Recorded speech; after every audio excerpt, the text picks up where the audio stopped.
కొన్ని విషయాల్లో ప్రయోజనం నీకు వెంటనే కనబడకపోవచ్చు.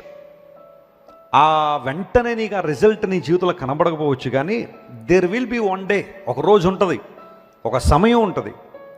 నీవు పడిన ప్రయాసకు, నీవు చేసిన భక్తికి, నీవు చేసిన ప్రార్థనకు, నీవిచ్చిన సమర్పణకు దేవుడు లెక్కగట్టి నీకు ఆశీర్వాదం ఇచ్చేటప్పుడు కొన్ని సందర్భాల్లో దేవుడు ఇందుకా నన్ను ఈ మార్గం కూడా నడిపించాడు, ఇందుకా ఈ స్వరాన్ని నాకు వినిపింపజేశాడనే అవగాహన మనలోకి వచ్చినప్పుడు చాలా ఆనందిస్తాం, చాలా సంతోషిస్తాం.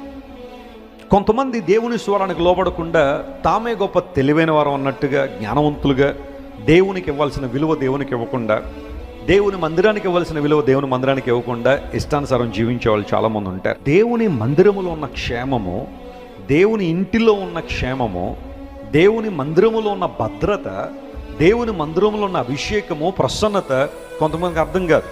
దేవుని సంపాదించుకున్నవాడు, క్రీస్తును సంపాదించుకున్నవాడు, దేవుని ప్రేమను సంపాదించుకున్నవాడు ఏ పరిస్థితి వచ్చినా ప్రభు కోసం గట్టిగా నిలబడగలడు. ఈరోజు బహుశా నీ భక్తిని చూసి అపహాస్యం చేసేవాళ్ళు కొంతమంది ఉన్నారేమో, నీ విశ్వాసాన్ని చూసి హేళన చేసేవాళ్ళు చాలామంది ఉన్నారేమో, ఏదో గుడ్డి నమ్మకం అని, you have a blind faith on God అని బహుశా కొంతమంది నిన్ను ఇబ్బంది పెట్టేవాళ్ళు చాలామంది ఉన్నారేమో. కానీ కీప్ మూవింగ్, ముందుకు సాగిపో. దేవునికి ఇచ్చిన దర్శన ప్రకారం, ఆయనకి తెలవిచ్చిన మాట ప్రకారం నువ్వు ముందుకు సాగిపోతే ఖచ్చితంగా దేవుని నుండి దీవెన మరియు ఆశీర్వాదాన్ని పొందుకుంటాం.